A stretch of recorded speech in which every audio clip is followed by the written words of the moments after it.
Hi my dears, ఇక్కడ చిన్న పెద్ద తేడా లేకుండా ఎంతో అందంగా నృత్యం చేస్తున్న వీరిని పాలియో ఇండియన్స్ అంటారు.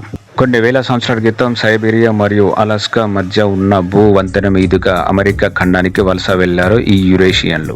కొన్ని వేల సంవత్సరాల క్రితం భారతదేశం నుండి సైబీరియా మీదుగా అలాస్కా చేరుకుని ఉత్తర అమెరికా ఖండంలో స్థిరపడిన మొట్టమొదటి మానవులు వీరే. అక్కడ కొత్త సంస్కృతి సాంప్రదాయాలను ఏర్పరచుకున్నారు. క్రిస్టఫర్ కొలంబస్ భారతదేశానికి సముద్ర మార్గాన్ని కనిపెట్టడానికి తప్పుడు మార్గంలో కరేబియన్ దీవులకు వెళ్లి అదే భారతదేశం అనుకుని అక్కడ నివసిస్తున్న ప్రజలకు రెడ్ ఇండియన్స్ అని పేరు పెట్టాడు.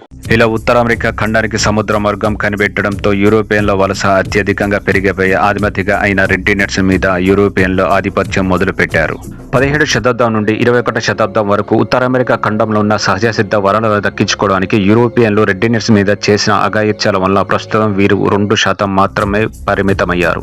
ఇప్పుడు అమెరికన్స్ అని చెప్పుకుంటున్న వీరందరూ యూరోప్ నుంచి అక్రమంగా వలస వచ్చిన వారే.